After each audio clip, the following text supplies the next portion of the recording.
Hey everyone and welcome back to Veggie Life. Today for Holi special recipe we are making Mawa Thandai Gujia.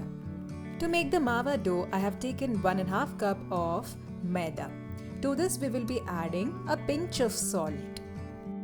Now to the maida I'll be adding about 25 grams of desi ghee.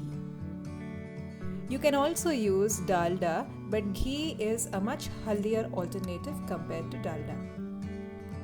Now with the help of our two palms, we will be taking the flour and the fat and rubbing it between the palms so that the fat is evenly distributed, and when you clump the dough, it forms a ball which you can easily break.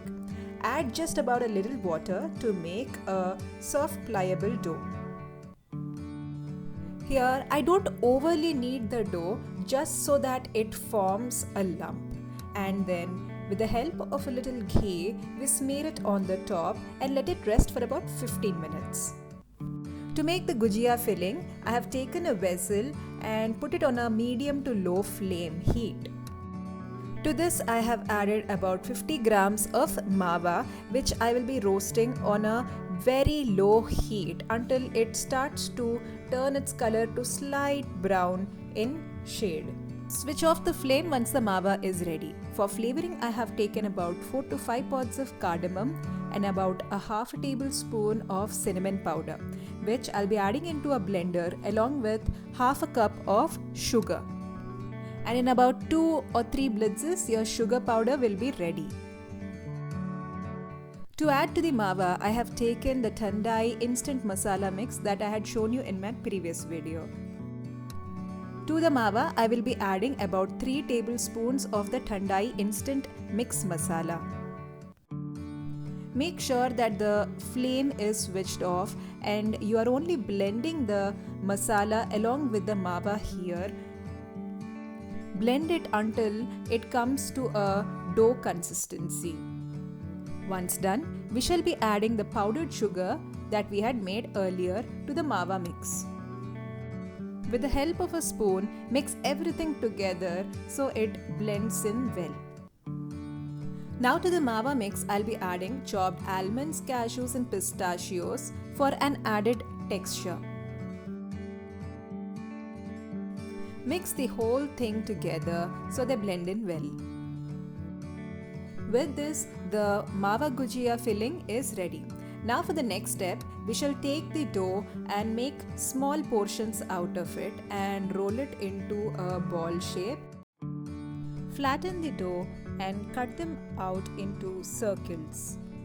Take a lime-sized portion of the mawa mix and place it in the center of the flattened circle, and then fix it up with another flattened circle on the top. Seal the edges with the help of a fork.